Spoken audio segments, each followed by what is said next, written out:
There's a difference between seeking God when you need something and a life, living that life that continually seeks God. First Chronicles 16 and 11 says, "Seek the Lord and his strength and seek his face continually." This is day 27 of the Focus on Him challenge, and it is seek him continually.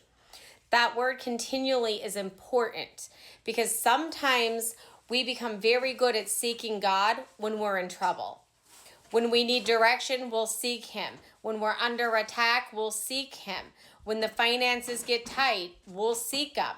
When relationship gets difficult, when we need a breakthrough, we'll seek him for all of these things. But what happens after the breakthrough comes? Do we still seek him?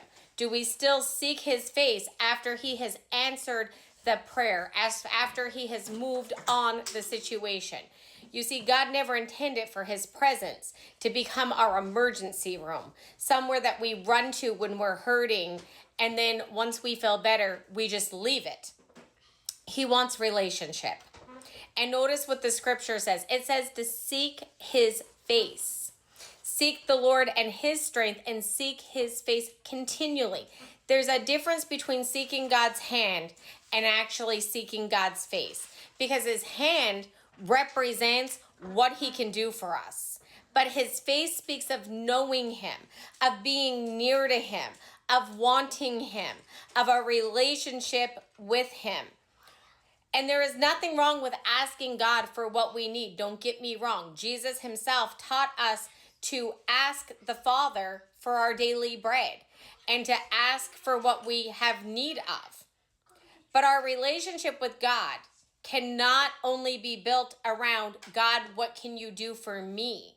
At some point, our heart has to begin to mature, and it has to mature into language like, God, I just want you. I want to know your heart. I want your presence. I want your word in my life. I want to recognize your voice better. I want my life to be pleasing to you. Psalms 27 and 8 says this, "When thou sayest, seek ye my face, my heart said unto thee, thy face, Lord, will I seek." I love that. God says to seek me. That's what he tells us. Seek me. And David's heart responds, I will. That's the posture we're cultivating during these 31 days of focusing on him. We're not just having a devotional moment and then forgetting about God for the rest of the day. We're learning in this season to return our attention to him continually throughout the day, throughout the week, every day of the month. You see, we can seek him while we're driving, while we're working, washing dishes, before we make a decision, before responding to that message. Some of us, if we're being honest, needs to seek him before we respond to that message, because then we won't get ourselves into a mess responding to the message.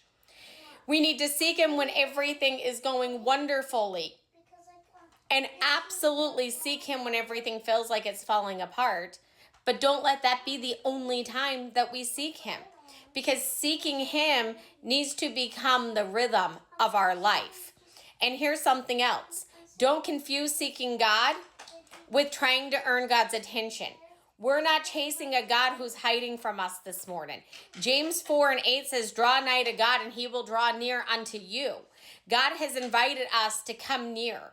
So today, ask yourself this question.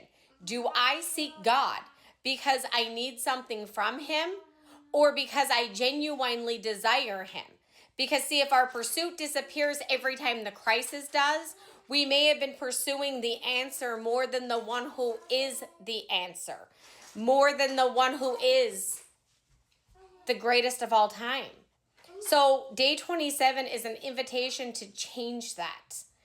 Seek him when you're desperate. Seek him when you're satisfied. Seek him when you need strength today. Seek him when you're strong. Seek him in the waiting. Seek him even after the answer comes. Don't let seeking God today become something you do only occasionally.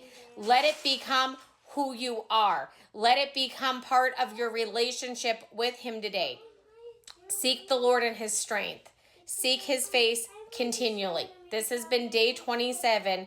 Seek him continually. And I pray that it blessed you.